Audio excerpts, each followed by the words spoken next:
Welcome to வெட்டிவாக YouTube channel. நான் உங்கள் சுல்ஃபிகர். சமீபத்தில் ஒரு சில நாட்களாக எந்த ஒரு சமூக ஊடகமானாலும் சரி அல்லது மெயின் ஸ்ட்ரீம் மீடியாக்கள்லையும் சரி தமிழக வெற்றி கழகத்தை பற்றி செய்திகள் பரவலாக வரும். அதுல ஒரு சின்ன ஒரு துரும்பு நியூஸா இருந்தா கூட தமிழக வெற்றி கழகத்தை பற்றிய செய்திகள் பரவலாக வந்து கொண்டிருக்கிறது. இந்த சூழல்ல தமிழக வெற்றி கழகத்தினுடைய நிர்வாகம் கட்டம் ஏறத்தாழ 5 கட்டங்களாக மாவட்ட செயலாளர்களை தலைவர் தளபதி அவர்கள் அறிவித்து வருகிறார்கள். இந்த சூழல்ல ஒரு சில இடங்களில் ஒரு சில நபர்கள் தமிழக வெற்றி கழகத்தினுடைய நிர்வாகிகளாக இருந்தவர்கள், தொண்டர்களாக இருந்தவர்கள், தமிழக வெற்றி கழகத்துக்காக உழைத்தவர்கள் மீடியாக்களை சந்தித்து இங்கே ஜாதி அடிப்படையில் பொறுப்புகள் வழங்கப்படுகிறது, இங்கே உழைத்தவர்களுக்கு மரியாதை கொடுக்கப்படவில்லை, சொந்தக்காரங்களுக்கு பொறுப்புகள் வழங்கப்படுகிறது, அதே மாதிரி புஷி ஆனந்த் அவர்கள் அவருக்கு பிடித்தவங்களுக்கு மட்டுமே, அவருடைய ஆதரவாளர்களுக்கு மட்டுமே பொறுப்புகளை கொடுக்கிறார்கள் அப்படின்னு சொல்லி தமிழக வெற்றி கழகத்துல நிர்வாகத்துல இடம் பிடிக்க முடியாதவர்கள் ஒரு சில இடங்கள்ல குற்றச்சாட்டுகளை சொல்றாங்க. இது சரியான வழிமுறை தானா அப்படிங்கிறத பத்தி இந்த வீடியோல பேச போறோம். அடுத்து 2வது விஷயம் என்ன அப்படின்னா, தமிழக வெற்றி கழகத்தினுடைய நிர்வாகிகளாக இருக்கக்கூடியவர்கள் இதற்கு முன்பாக ஒரு சில ஆண்டுகளுக்கு முன்பாக அவர்கள் சமூக ஊடகங்களில் பேசிய கருத்துக்கள் அல்லது எழுதிய கருத்துக்களை இன்றைக்கு ஒரு கூட்டம், குறிப்பாக திமுக, அந்த வீடியோவையும் இன்னைக்கு நடக்கக்கூடிய ஒரு சில சம்பவங்களையும் ஒன்றாக வச்சு அவதூறான பொய்யான இட்டுக்கட்டப்பட்ட செய்திகளை சமூக ஊடகங்கள்ல பரப்பி வருகிறார்கள்.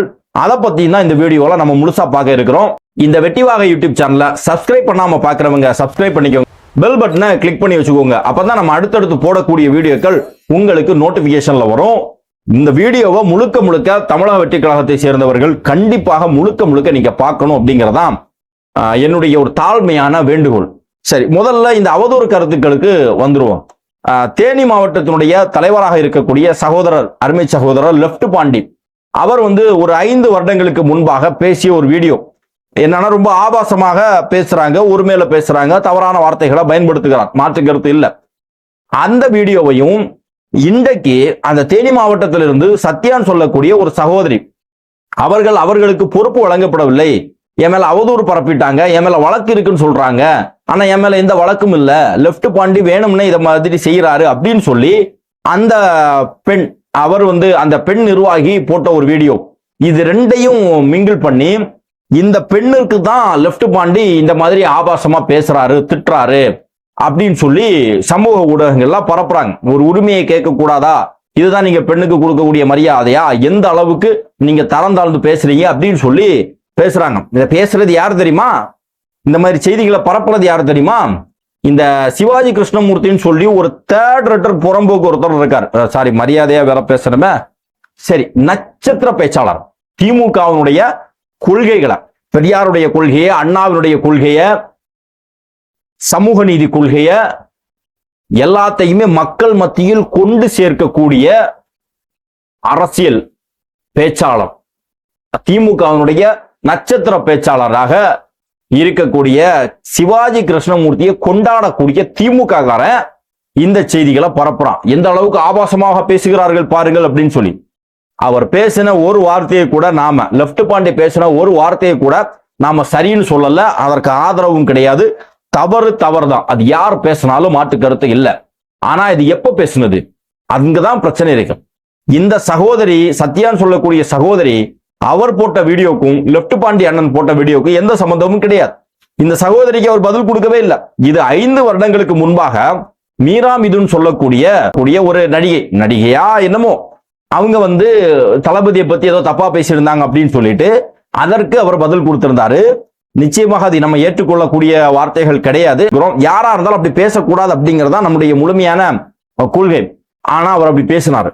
அன்னைக்கு பேசின வீடியோவை இன்னைக்கு எடுத்துட்டு வந்து இந்த பொண்ணுக்கு தான் இவர் பதில் கொடுத்தாருன்னு சொல்லி ரொம்ப மோசமாக சித்தரிச்சு போடக்கூடியது மிகப்பெரிய தவறான செயல். இதை இன்னைக்கு எதிர்கட்சிகள் தமிழக வெற்றி கழகத்தின் மேல எப்படியாவது அவதூற பரப்பலாம், கெட்ட பேர் ஏற்படுத்தலாம்னு நினைக்கக்கூடியவர்கள் அதை அன்னைக்கு செய்யறாங்க. சோ அதே மாதிரி இன்னொருத்தர், ஒரு ஊடக சமூக ஊடகங்கள்ல தமிழக வெற்றி கழகம் சார்பாக ரொம்ப பரவலாக பணி செய்யக்கூடிய ஒரு சகோதரர், அவரை பத்தியும் அவருடைய ஃபேஸை வந்து மார்பிங் பண்ணி ஒரு ஆபாசமான ஒரு வீடியோவை கிரியேட் பண்ணி பரப்பிக்கிட்டு இருக்கிறாங்க. நம்ம இவங்கள்ட்ட கேட்கக்கூடிய கேள்வி எல்லாம் என்னன்னா, இதுதான் உங்களுக்கு பெரியார் கற்றுக் கொடுத்த கொள்கையா, இதுதான் அண்ணா கற்றுக் கொடுத்த கொள்கையா, நாட்டுல எவ்வளவு பிரச்சனைகள் இருக்குது, அதை பத்தி உங்களுடைய மீடியாக்கள்ல பேசுறீங்களா அல்லது உங்களுடைய சமூக ஊடகங்கள்ல பேசுறீங்களா? இல்ல, இன்றைக்கு திருப்பரங்குன்றம் மலையில வந்து இந்து முஸ்லிம்களுக்கிடையே மிகப்பெரிய பிளவுகளை ஏற்படுத்தக்கூடிய சமூக நல்லிணக்கத்திற்கு எதிராக சங்கிகள் விஷம கருத்துக்களை பரப்பிட்டு வரான். திமுக அரசாங்கம் அதை பார்த்துக்கிட்டு கண்டும் காணாம இருக்குது. அதை பத்தி பேசுறது கிடையாது. கிருஷ்ணகிரியில ஒரு பள்ளி சிறுமி 8 வயது பள்ளி சிறுமிய 3 ஆசிரியர்கள் சேர்ந்து கற்பழிச்சு அந்த பிள்ளை கர்ப்பமாக இருக்கக்கூடிய ஒரு தகவல் வருது. அதை பத்தி ஒருத்தனும் பேசுறது கிடையாது. இது ஒரு விஷயம் சொல்லி பேசிக்கிட்டு இருக்கிறீங்க நீங்க. அப்ப என்ன மாதிரியான அரசியல் நிலைப்பாடு இது? இதைத்தான் நீங்க அரசியலா நினைச்சிட்டு பண்ணிட்டு இருக்கீங்களா?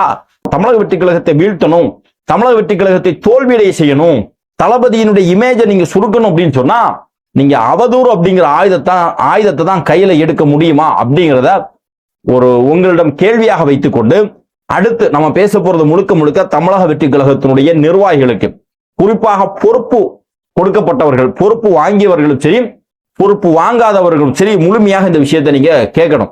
என்ன அப்படின்னு சொன்னா, ஒரு சில கிட்டத்தட்ட 95 மாவட்டங்களுக்கு மாவட்ட நிர்வாகங்கள் அமைக்கப்பட்டிருக்கிறது.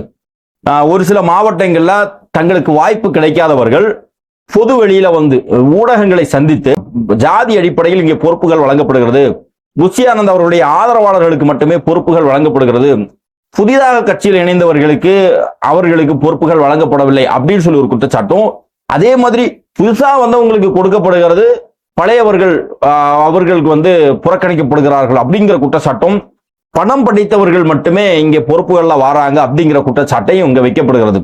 சோ இதுல நம்ம கேள்வி என்ன அப்படின்னா, நீங்க எத்தனையோ வருஷம் உழைச்சிருக்கீங்க அப்படின்னு சொல்றீங்க. பல வருஷம் நாங்க உழைச்சிருக்கிறோம், கஷ்டப்பட்டிருக்கிறோம், தளபதிக்காக உழைக்கிறோம், அமைப்புக்காக கட்சிக்காக கஷ்டப்படுறோம், தளபதியை முதல்வர் ஆக்குறதா உங்களுடைய செயல் திட்டம் அப்படின்லாம் சொல்லிக்கிட்டு நீங்க இந்த பொது மீடியாக்கள்ல வந்து பேசக்கூடிய காரணத்தினால உங்களால என்ன சாதிச்சிட முடியும்?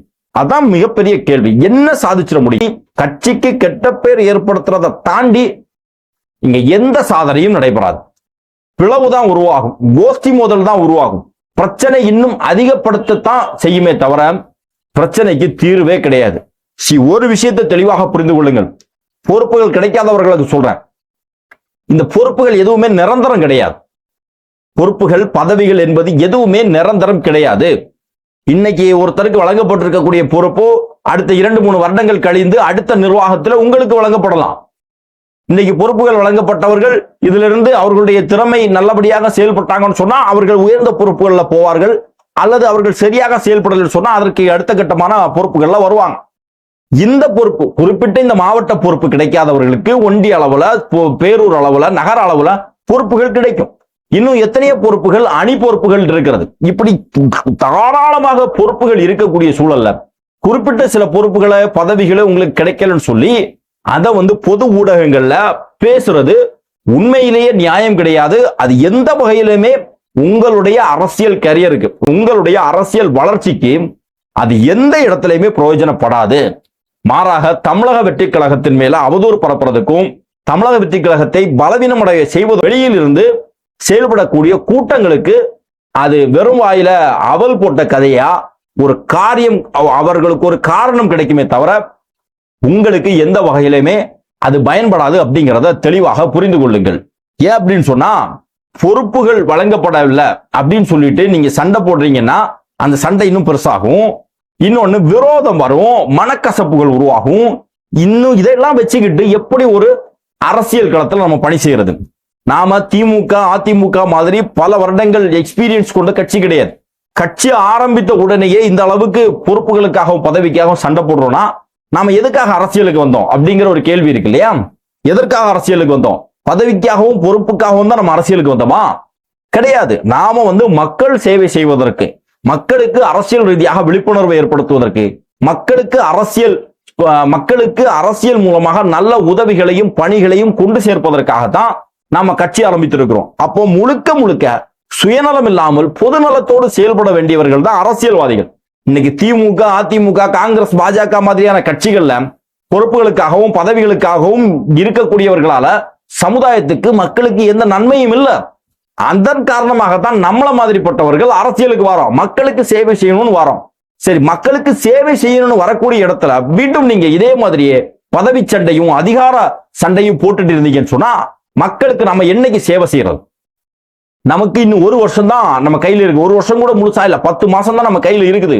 சோ அப்படி இருக்கக்கூடிய நேரத்துல கட்சியை பலப்படுத்த வேண்டிய சூழல் இருக்கிறது, மக்களுக்கான பணிகளை செய்ய வேண்டி இருக்கிறது, அரசியல் பயிலரங்கங்களை நடத்தி மக்கள் தொண்டர்களை அரசியல் மயமாக்கப்படுத்த வேண்டிய வேலை இருக்கிறது, சமூக பிரச்சனைகளை கையாள வேண்டி இருக்கிறது, அரசியல் சார்ந்து மக்கள் பிரச்சனைகளை கையாள வேண்டி இருக்கிறது. இப்படி எத்தனையோ பணிகள் நம்ம கையில இருக்கும்போது அதையெல்லாம் புறந்தள்ளிட்டு அதுக்கெல்லாம் முக்கியத்துவம் கொடுக்காம இந்த பதவி அப்படிங்கிற ஒரு விஷயத்துக்கு முக்கியத்துவம் கொடுக்கக்கூடிய காரணத்தினால இங்க எந்த விதமான நன்மையும் நடந்து விடாது. அன்பு சகோதரர்களே, இன்றைக்கு உங்களுக்கு அந்த பொறுப்பு கிடைக்கல அப்படின்னு சொன்னா நீங்க என்ன செய்யணும்? சண்டை போடுறதை தாண்டி அல்லது பொது மேடைகள்ல பொது வெளிகள்ல இந்த செய்திகளை கொண்டு போய் கட்சிக்கு அவப்பெயர் ஏற்படுத்துறதை தாண்டி எந்த இடத்துல உங்களுக்கு குறை நடந்திருக்கிறது, எந்த இடத்துல தவறு நடக்குது அப்படிங்கிறத நீங்க தெளிவாக பாருங்க. நீங்கள் உங்களுடைய ஆளுமையை வளர்த்துக் கொள்ளுங்கள், அரசியலை பண்ணுங்க, சமூக மக்களுக்கு பணி செய்யுங்க. இங்க பாருங்க, பொறுப்பு அப்படிங்கிறது ஒருத்தருக்கு கிடைச்சதுனாலேயே அவந்தாலும் பெரிய ஆளுகள்லாம் கிடையாது. அவருக்கு ஏதோ ஒரு பெரிய உச்சத்துல போயிட்டாரான்னு கேட்டா அப்படி எல்லாம் கிடையாது. பொறுப்பு அல்ல ஒருத்தரை டிஃபைன் பண்றது, ஒருவருடைய ஆளுமை திறன் தான் ஒருவரை டிஃபைன் பண்ணும். ஒருவருடைய ஆளுமை திறன் தான் ஒருத்தரை மக்கள் மத்தியில கொண்டு சேர்க்கும். அப்ப இந்த பொறுப்பும் பதவியும் யார் கொடுக்கணும்? உங்களுக்கு யார் கொடுக்கணும்? இந்த பொறுப்பும் பதவியும் அங்கீகாரமும் யார் கொடுக்கணும்? இந்த மக்கள் கொடுக்கணும். நாம செய்யக்கூடிய பணிகள், நாம செய்யக்கூடிய உதவிகள், நாம இந்த பேசக்கூடிய வார்த்தைகள், சமூகத்திற்காக நாம கொடுக்கக்கூடிய இந்த குரல்கள் தான் அந்த விஷயம் தான் நமக்காக பேசுவோம். அப்ப நாம என்ன செய்யணும்னா நம்முடைய ஆளுமைகளை வளர்த்துக் கொள்ள வேண்டும், மக்களுக்காக நம்ம பணி செய்யணும், மக்கள் மத்தியில் நம்முடைய செல்வாக்கை பெருக்கிக் கொள்ள வேண்டும். அப்படின்னு சொன்னா நீங்கள் தவிர்க்க முடியாத சக்தி ஆயிருவீங்க. நீங்க தவிர்க்க முடியாத சக்தி ஆயிட்டீங்கன்னு சொன்னா உங்களை யாராலையுமே என்ன பண்ண முடியாது, புறந்தள்ள முடியாது. இது இங்க ஜாதி அடிப்படையில தமிழக வெற்றி கழகத்துல பொறுப்புகள் வழங்கப்படுதுன்னு சொல்றதெல்லாம் சுத்தமாக நம்ம ஏற்றுக்கொள்ளவே முடியாது. ஏன்னா எந்த கட்சியிலுமே இப்படி ஒரு கொள்கை கிடையாது. சில பொறுப்புகள்ல தாழ்த்தப்பட்ட மக்களை கொண்டு வரணும், பெண்களுக்கான இடஒதுக்கீட எந்த அரசியல் கட்சிக்குள்ளேயும் யாருமே செஞ்சிருக்க மாட்டாங்க, தமிழக வெற்றி கழகம் செஞ்சிருக்கு. அப்ப அந்த அளவிற்கு உன்னிப்பாக, அது மட்டுமல்ல எடுத்த உடனே எல்லாருக்குமே பொறுப்பு போடல, ஒரு வருஷமாக முழுமையாக ஆராய்ந்து அவருடைய பணிகளை ஆராய்ந்து தான் பொறுப்புகள் போடப்பட்டிருக்கிறது. சில இடங்கள்ல மாற்று கருத்துகள் இருக்குங்க, தகுதியான நபர்களுக்கு சில இடங்கள்ல பொறுப்புகள் வழங்கப்பட்டிருக்காது, தகுதி இல்லாதவர்களுக்கு வழங்கப்பட்டிருக்கும். ஆனா இது முடிவல்ல இல்லையா? என்ன நீங்க என்ன நினைச்சிட்டு இருக்கீங்க? 2026 தேர்தலோட தமிழக வெற்றி கழகத்தை ஒட்டுமொத்தமாக மூடிட்டு எல்லாரும் அவங்கவுங்க வேலையை பார்க்க போயிருவாங்கன்னு நினைக்கிறீங்களா? இந்த கட்சிக்கு நீண்ட எதிர்காலம் இருக்கு அப்படிங்கிற நம்பிக்கை உங்களுக்கு இல்லையா? அப்ப நீண்ட எதிர்காலம் இருக்குன்னா என்ன அர்த்தம்? இன்றைக்கு வாய்ப்பு கிடைக்காதவர்கள் 4 வருடம் கழிந்து உங்களுக்கு வாய்ப்புகள் கிடைக்கும் அப்படிங்கிற நம்பிக்கையோட இருங்க. அந்த காலகட்டத்தில் உங்களுடைய ஆளுமைகளை நீங்க வளர்த்துக் கொள்ளுங்கள். சமூகத்துல தவிர்க்க முடியாது, பொறுப்பு உனக்கு என்ன வேணா எடுத்துட்டு போட்டு மக்களுக்காக பணி செய்யக்கூடியவனா அப்படிங்கிற அங்கீகாரத்தோட நாம இருக்கணும். நம்ம கண்ணு முன்ன பாக்குறோம், ஐயா நல்ல கண்ணு, அவர் என்ன பொறுப்புல இருக்கிறார். ஆனா மக்கள் அவர்களை பத்தி பேசுறாங்களா இல்லையா? பல வருடங்களுக்கு முன்பாக அந்த மக்களுக்காக உழைத்து இறந்து போன மனிதர்களை இன்னைக்கும் நாம தூக்கி கொண்டாடுறோமா இல்லையா? அப்ப அதுதான் ஒரு அரசியல்வாதியினுடைய ஒரு எண்ணமாக இருக்கணும். மக்களுக்காக சேவை செய்யணும், கட்சிக்காக உழைக்கணும், மக்களுக்காக நம்ம செய்யக்கூடிய சேவை அது மக்கள் அங்கீகாரம் நமக்கு தருவாங்க அப்படிங்கிற நம்பிக்கை நம்ம மனசுல இருந்துச்சுன்னு சொன்னா நாம இந்த சாதாரணமான இந்த பொறுப்புகளுக்கெல்லாம் சண்டை போட வேண்டிய அவசியமே கிடையாது. அவருக்கு பொறுப்பா சரி ஓகே உங்களுக்கு முழுமையான ஒத்துழைப்பு கொடுக்குறோம், நாங்க வேலை பார்க்கிறோம் அப்படின்னு சொல்லிட்டு நீங்க வேலையை பாருங்க, நிச்சயமாக அதற்கான அங்கீகாரம் உங்களுக்கு வழங்கப்படும். அதுல எந்த விதமான மாற்று கருத்தும் கிடையாது. பொறுப்புகள் அப்படிங்கிறதெல்லாம் ஒருத்தருக்கு பெருமை சேர்ப்பது, நம்முடைய பணிகளும் நம்முடைய செயல்பாடுகளும் நம்முடைய கொள்கையும் நம்முடைய கேரக்டரும் தான் நம்மளை மக்கள் மத்தியில சிறந்தவர்களாக காட்டும் அப்படிங்கிறத தெளிவாக புரிந்து கொள்ளுங்கள். ஒரே ஒரு எக்ஸாம்பிள சொல்றேன். அண்ணல் காந்தியடிகள் உங்களுக்கு எல்லாம் நல்லா தெரியும், இந்தியாவுடைய தேச தந்தைன்னு சொல்லி நம்ம அழைக்கிறோம். அவர் காங்கிரஸ் கட்சியினுடைய தலைவராக இருந்தார். எத்தனை வருஷம் இருந்தார் தெரியுமா? அவர் ஒரே ஒரு வருஷம் தான், ஒரு வருஷத்துக்கும் குறைவாகத்தான் காங்கிரஸ் கட்சியினுடைய தலைவராக இருந்தார். ஆனா கடைசி வரைக்கும் ஒட்டுமொத்த காங்கிரஸ் கட்சியையும் தன்னுடைய கட்டுப்பாட்டில் வச்சிருந்தார். அவருக்கு பிறகு எத்தனையோ ஆளுமைகள், நேரு, சர்தார் வல்லபாய் பட்டேல், மௌலானா அபுல் கலாம் ஆசாத், ஜின்னா, இப்படி எத்தனையோ தலைவர்கள் அங்க இருந்தா கூட காந்தியடிகளுடைய சொல்லுக்கு கட்டுப்பட்டு இருந்தார்கள். காந்தியடிகள் என்ன சொல்றாரோ, காந்தியடிகள் என்ன செய்கிறாரோ அதை ஏற்றுக்கொள்ளக்கூடிய பக்குவத்தோடு இருந்தார்கள். சொன்னா அங்க காந்தி என்ன செய்தார் தெரியுமா? அந்த ஒரு வருஷம் இருந்தவரு இவெல்லாம் வளர்ந்தா எனக்கு ஆப்பு ஆயிரும், எனக்கு பிரச்சனை ஆயிரும் அப்படிங்கிறத அவர் கொண்டு வராம தன்னுடைய ஆளுமையை இன்னும் மேலும் செதுக்கி கொண்டார். தனக்கு கீழே பல தலைவர்களை உருவாக்கி விட்டார். தனக்கு கீழே தலைவர்கள் உருவாகும் போது இவர் பெருந்தலைவரானார். அதுதான் ஒரு வருஷம் பொறுப்புல இருந்தவரால அவ்வளவு தூரம் ஆளுமையை செலுத்த முடியும்னு சொன்னா, இங்க பதவி பெருசா ஆளுமை பெருசா? இங்க பதவி பெருசா ஆளுமை பெருசா? ஆளுமைதான் பெருசு. அப்போ அந்த ஆளுமையை வளர்த்து கொள்ள வேண்டிய நேரத்துல நாம இருந்துகிட்டு இருக்கோம். இந்த நேரத்துல அதற்கு கவனம் செலுத்தாம நாம பதவிக்காகவும் பொறுப்புக்காகவும் சண்டை போட்டுட்டு இருந்தோம் சொன்னா, நம்முடைய இலக்குகள்ல இருந்து நாம வழி தவறி விடுவோம்.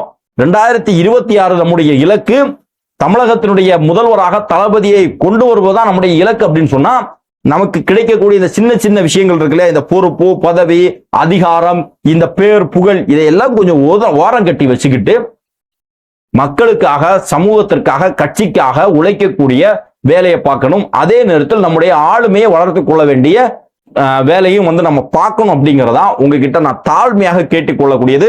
அதை விட்டு பொதுவெளியில சமூக ஊடகங்கள்ல அல்லது பொதுவெளியில மீடியாக்களை சந்திச்சு உங்களுடைய கருத்துக்களை பகிர்வதனால் எந்த விதமான நன்மையும் நடந்து விடாது அப்படிங்கிறத தெளிவாக புரிந்து கொள்ளுங்கள். இன்னொரு விஷயம் சொல்றேன், RSS ஒரு அமைப்பு இருக்கு. இன்னைக்கு இந்தியாவே அவர்களுடைய கட்டுப்பாட்டுல தான் இருக்கு. இந்தியாவே அவர்களுடைய கட்டுப்பாட்டுல தான் இருக்கு. RSS உடைய மாவட்ட செயலாளர் யாருன்னு தெரியுமா? ஒன்றிய செயலாளர் யாருன்னு தெரியுமா? மாநில தலைவர் யாருன்னு தெரியுமா? உங்களுக்கு தெரியாது. ஒரு நாட்டையே அவர்கள் தங்களுடைய கட்டுப்பாட்டுக்குள்ள கொண்டு வந்திருக்கிறாங்க. ஆட்சி அதிகாரம் ஒட்டுமொத்தையும் கட்டுப்பாட்டுக்குள்ள கொண்டு வந்திருக்கிறாங்கன்னு சொன்னா, அப்ப அதனுடைய மாவட்ட செயலாளருக்கு எவ்வளவு வேல்யூ இருக்கும்? மாநில தலைவருக்கு எவ்வளவு வேல்யூ இருக்கும்? அப்ப ஏன் அவர்கள் தங்களை மக்கள் மத்தியில பிரபலமடைய செய்யவில்லை? ஏன் தங்களை நான் தான் பெருசு அப்படின்னு சொல்லி இது பண்ணல? பதவி சண்டை அங்க ஏன் போடல? இன்னைக்கு காங்கிரஸ் பலவீனம் ஆவறதுக்கு காரணமே பதவி சண்டை, அவர்களுக்கு இடையில் நடக்கக்கூடிய அதிகார சண்டை. அதனால அந்த கட்சி பல துண்டுகளாக உடைந்து இன்னைக்கு ஒரு ஒரு பெரிய ஒரு எதிர்கட்சி இல்லாத ஒரு சூழல்ல இருந்துகிட்டு இருக்கு. இந்த பக்கம் பார்த்துட்டீங்கன்னா RSS சொல்லக்கூடிய அமைப்பு 100 ஆண்டுகளை நெருங்க போகிறது. எந்த ஒரு பெரிய பிளவுகளுமே இல்லை. ஏன் அப்படின்னு சொன்னா, அங்க தொண்டர்கள் டெடிகேட்டடா இருந்தாங்க. தன்னை முன்னிறுத்தணும், தனக்கு பதவி வழங்கணும், தனக்கு ஆதாயம் கிடைக்கணும் அப்படிங்கிறத தாண்டி அவர்கள் ஒரு கொள்கை, அது மிக மோசமான கொள்கை, மனித குலத்திற்கே விரோதமான கொள்கை தான், அதுல மாற்று கருத்தே இல்லை. ஆனா அந்த கொள்கைக்காக அவர்கள் நின்னாங்க பாத்தீங்களா? கருத்து வேறுபாடுகளை கலைந்து தலைமைக்கு கட்டுப்பட்டு அந்த கொள்கை தான் முக்கியம் அப்படின்னு சொல்லி நின்னாங்க பாத்தீங்களா? அந்த டெடிகேஷனை நாம ஒவ்வொருத்தரும் மனசுல ஏத்தணும். அந்த டெடிகேஷனை நாம எல்லாருமே ஏத்துக்கணும். RSS நாம் கற்றுக்கொள்ள வேண்டிய ஒரே ஒரு பாடம் அது மட்டும்தான். அதை தாண்டி வேற எதுவுமே கிடையாது. அவர்கள் அயோக்கியத்தனமான ஒரு கொள்கைக்காக எந்த அளவுக்கு டெடிகேஷனா வேலை பார்க்கிறான். ஆனா நாம என்ன பார்க்கிறோம்? இந்த சமூகத்திற்காக, மக்களுடைய நலனுக்காக, ஒரு மாட்டு அரசியலுக்காக, ஒரு மாட்டு புரட்சிக்காக ஒரு மிகப்பெரிய கொள்கையை மனசுல ஏந்திக்கிட்டு அதற்கான செயல் திட்டத்தோட, செயல் வடிவத்தோடு பயணித்துக் கொண்டிருக்கக்கூடிய நாம சாதாரணமா சின்ன பதவி, அந்த அதிகாரம், அவனுடைய போட்டோ பெருசா இருக்குது, என்னுடைய போட்டோ சின்னதா இருக்கு, இந்த மாதிரியான அல்பத்தனமான விஷயங்கள்ல கவனம் செலுத்துறதை விட்டு நம்முடைய கொள்கையை முன்னிறுத்தி, நம்முடைய நோக்கத்தை முன்னிறுத்தி இந்த அரசியல் களத்துல நாம பயணித்தோம்னு சொன்னா நிச்சயமாக நமக்கு வெற்றி தான் கிடைக்கும். இன்னைக்கு உங்களுக்கு மாவட்ட செயலாளர் கிடைக்கலன்னா எம்எல்ஏக்கான வாய்ப்பு கிடைக்கலாம், எம்எல்ஏக்கான வாய்ப்பு கிடைக்கலன்னா எம்பிக்கான வாய்ப்பு கிடைக்கலாம். ஏதாவது ஒரு வாய்ப்புகள் உங்களுக்கு வரதான் செய்யும். இங்க பாருங்க, எல்லாருமே இங்க உழைக்கக்கூடியவர்கள் தான். அதுக்காக இருக்கக்கூடிய ஒட்டுமொத்த உறுப்பினர்களுக்கும் மாவட்ட செயலாளர் பொறுப்பு கொடுக்க முடியுமா? முடியாது. அவர்களுடைய உழைப்புக்கேற்ற, தகுதிக்கேற்ற பொறுப்புகளை கொடுக்கணும். அதே மாதிரி இன்னொரு விஷயத்த சொல்றோம், இங்க புதிதாக பொறுப்பு கட்சிக்குள்ள இணைந்தவர்களுக்கு பொறுப்பு கொடுக்கல. அதே மாதிரி பணக்காரர்களுக்கு மட்டும்தான் பொறுப்பு வழங்கப்படுகிறதுல சொல்றதெல்லாம் சுத்த பொய். அப்படியெல்லாம் கிடையாது. இன்னைக்கு கோவை மாவட்டத்தில் பாத்தீங்கன்னா ஒரு ஆட்டோ டிரைவருக்கு மாவட்ட செயலாளர் பொறுப்பு கொடுத்திருக்காங்க.